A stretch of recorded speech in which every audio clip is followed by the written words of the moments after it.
What makes you happy? Today is the first in a series of 6 sermons on this theme. These messages are based on some preaching by Andy Stanley at North Point Church in Atlanta.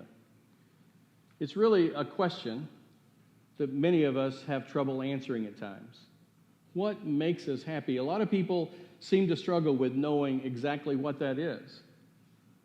But over the next 6 weeks, including today, I'm going to tell you what makes you happy.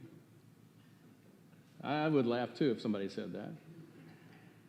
But I'm challenging you after 6 weeks to tell me whether I've achieved that or not. It's important for us to understand what makes us happy and how that works in our lives. And there are a lot of people who don't quite understand it. We chase all kinds of things to find it. You go to watch a TV station, a TV show, or internet, or anything, radio, social media, we're bombarded with commercials about a car, about a thing, about a house, about a boat, about all kinds of things. All of these commercials coming at us, people telling us what we need to be happy, and they're people that we don't know and places we've never been. We spend a lot of money chasing happiness. Maybe some people actually don't. It's hard to market true happiness. You and I both know that. This next slide has a theme that I think will be the most powerful we listen to in all of the 6 weeks. Happiness is more about who than what. We learned that as young children playing in the backyard. We didn't really care what we had, but the who's were important. We get into junior high and high school, and we still don't care much about what we have. It's about the who's we're a part of, and maybe being in the right group of who's at that point.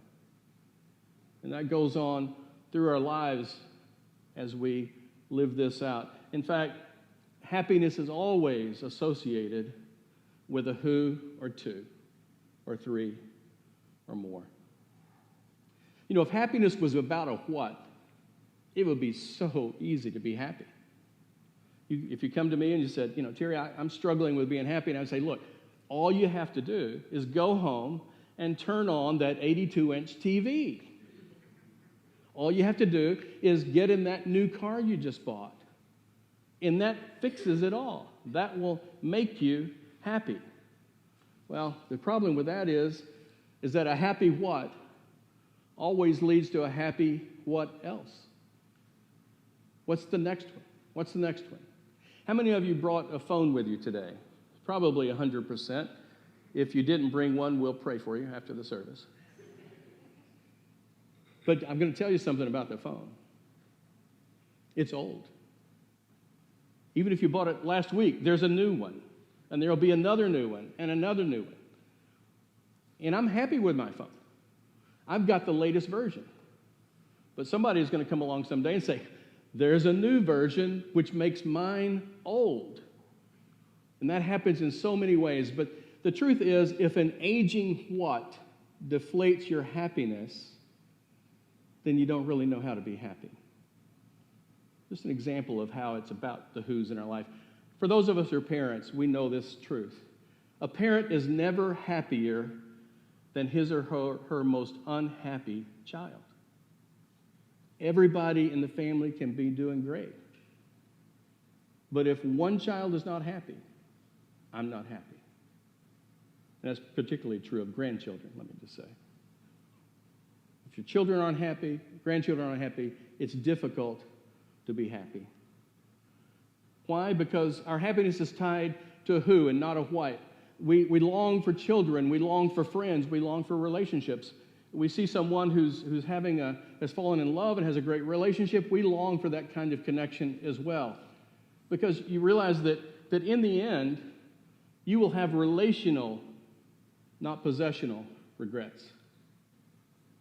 I've never heard of a man on his deathbed who asked the nurse, look, would you just put me in my wheelchair and wheel me down to the parking lot, and I want to spend just a few more minutes with my car.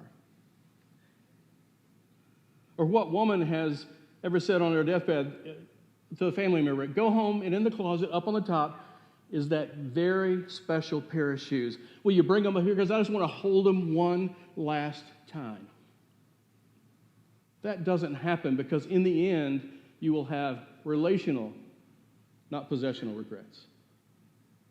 Well, some people address their lack of happiness and say, well, I don't really need anyone to be happy.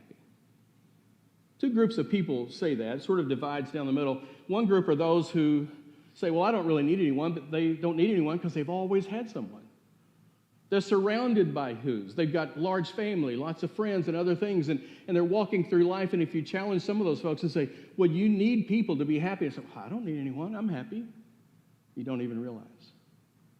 And the other group are those who are struggling with trying to fix it, and they just can't seem to fix it.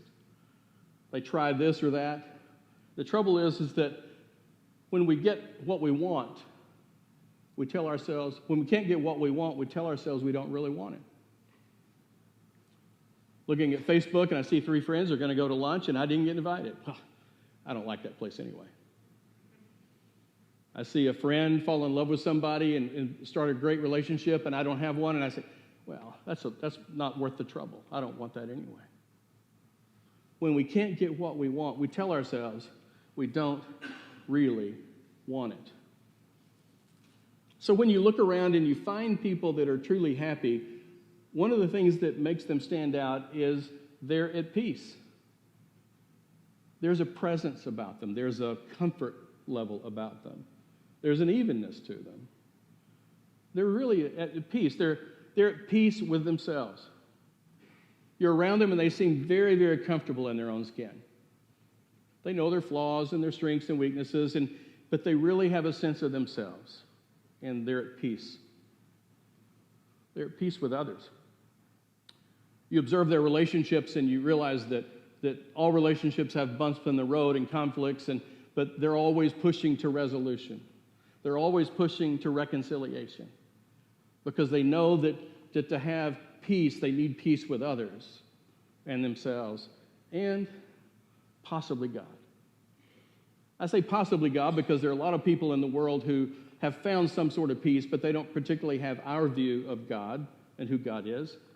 They may believe it's some just greater universal power of goodness or whatever, but they find themselves connected to that. So in a way, they're connected. They're at peace with themselves. They're at peace with others. And they're at peace with possibly God. Now, if all of that's true, if all of these things are true, then anything that undermines your peace undermines your happiness. Think about a major regret or two that you have in life. Thinking back years ago to that word that you said, what you told her or him that you wish you could take back. That thing that you did that one time that you would give anything to take it back and undo that. And those regrets kind of eat away and undermine our peace. Well, it was true in Jesus' time as well. And we see Jesus talking to his followers time and time again about having peace with God. And that's because peace with God paves the way to peace with ourselves and equips us to have peace with others. Jesus was with his disciples one afternoon, and a Jewish lawyer, a religious lawyer, comes to him. Now, we're told that it might have been to sort of trip Jesus up, may have been a trick question, but there's also some curiosity here because he comes up with this question and he says, "Teacher, which is the greatest commandment in the law?" Now, keep in mind that the Jewish people had more than 600 laws, and they were very particular about following those, and the thou shalt not, and thou shalt do this. You know, when we think about laws and commandments, we don't typically think about them as relation to happiness. We think of sometimes they get in the way of happiness. Don't ever do this. Stop doing that. Do this. Start that. All that language around the do's and the don'ts about money and sex and power and compassion and lying and stealing, just different things. You think of those powerful thou shalt not commandment terms. Look what Jesus said. Love the Lord your God with all your heart and with all your soul and with all your mind. When he's asked what is the greatest commandment, he uses a relational word, love. It's not a powerful commanding word, thou shalt do this or thou shalt not do that. It's a relational word. And think about what Jesus is saying. We realize that the most important commandment is about peace with God. And he doesn't stop there. He goes on to say, this is the first and greatest commandment, but the second is like it. Love your neighbor as yourself. He doesn't stop there. And I can't emphasize this enough, that this whole theme of peace with God and others and yourself is, Jesus says, it's the most important thing in the kingdom of God.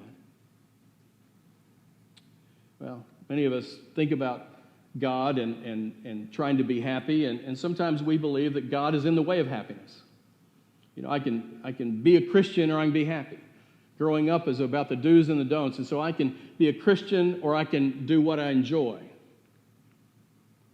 The truth is that if we're uncomfortable and in unhappy circumstances, we won't stay there long unless there's some major reason. So we're always moving beyond that discomfort and that unhappy circumstance. But the truth is, what is most important to God is most important to us. God provides the way to happiness. Think about it for a moment. If God provides the way to happiness, then to resist God is to resist happiness. If you were to share that greatest regret that we talked about a moment ago, think back to that moment when you were just about to do it, or to say it, or to act on it. That's the very moment when you took that next step that you broke peace with God. Jesus invites us to be at peace with God, with ourselves, and with others. He invites us with that verse, with those powerful words about the commandment, because at the end of the day, happiness is more about who than what. We're going to switch gears just a minute and talk about something that's a little bit of a downer. It's a more difficult subject, but it's important to fit into this whole story. We're going to talk about this word, sin. Now, if I were to ask you to write down today, one or two sentences, what sin is, what would that be? Think about it for a moment. What would you say? You know, some people in the world have talked about the church using the word sin to beat people up and to judge people and to make them feel horrible. And we have at times used the word as a church to do that. There's some truth to that. But part of the importance is to understand in your own mind, in your own heart, what sin is to you. What is that? Some of us think that sin is when other people shouldn't do a certain thing, or we shouldn't do that. Or maybe it's just understanding that sin is when we're not meeting that target, that standard that we expect ourselves and others to live with. But regardless of how you define it, there's one thing that's true of sin. Sin separates. When sin enters a relationship, it immediately divides. It breaks. Talked about our mission statement. All the brokenness in the world is ultimately the result of sin, people falling short, people not being as compassionate and as caring, people not doing things that they should, doing things that... It goes on and on and on, and relationships and struggles begin to come from that. You know, we think about relational conflict, and it's always the story of, well, you know, he did this or she did that, and then I did this and I did that, and just keeps ratcheting up. It might be his or her fault, or it might be my fault. Well, the truth is, it can't be none of our fault. But when we bring sin into a relationship, we begin to erode the peace and chip away at the happiness. Sin separates us from others in those relationships. Sin also separates us from God. I described it a minute ago, but I think we all understand that. We've all been at those moments in our life probably where it's hard to hear the voice of God. It's hard to sense God's presence. And oftentimes that's because of the brokenness that has invaded our lives that we have embraced, and we've been separated from God. And certainly it can involve ourselves as well. We can be at odds with ourselves. Let me ask you to fill in this blank. If I ever blank, I wouldn't be able to live with myself. Now, I don't know what you would put in that blank, but the truth is in the last part of that statement. I wouldn't be able to live with myself. I would be at tension and at odds with myself. Thinking about sin and what it does, let's think about how it does it. Sin separates by substitute. It substitutes pleasure for fulfillment. It substitutes images for intimacy. It substitutes the immediate for the ultimate. And we could go on and on. That's the secret of sin. That's the power of sin, is in this substitution of the counterfeit for the real thing. And some of us have lived a long time with the counterfeit. The truth is that sin makes a happy promise it can't keep. It appeals to us, it seduces us, it lures us. It makes a happy promise it can't keep, and ultimately sin is not our friend. Because at the end of the day, it undermines happiness. It kills and destroys. Let's look at a passage in the Bible written by the brother of Jesus, James. And in this story, he's already talked about some things to the target audience, so we're going to jump right in the middle of what James is saying. It says, then, after desire has conceived, it gives birth to sin. And sin, when it is full grown, gives birth to death. Now, to be honest, I really never looked at it quite this way, quite this specifically, but this story that sin is born, and it's a baby sin at that time. And it grows and it grows, and when it's full grown, it gives birth to death. We know what that's like, the full-grown sin that's created fragmentation and brokenness. We find ourselves asking, will he ever come home? Will she ever speak to me again? Will I ever be in the room with them again? Sin ultimately destroys, and it all started with baby sin. Now, people unintentionally undermine their happiness. I don't think we start out or we're intentionally focused on that. But we unintentionally undermine our happiness year after year, and at some point, some of us get to a place in life when we realize what's going on, and we spend a whole season of life trying to find ways to be happy, and we try ways that will not make us happy. Let's summarize. Since happy is about who and not what, and since happy people are at peace with themselves, with others, and possibly God, and since sin undermines peace by separating and substituting, and since we understand through the words Jesus said about the greatest commandment that Jesus valued and prioritized peace with God, ourselves, and with others, and since you want to be happy, why not try to follow Jesus more closely? Amen.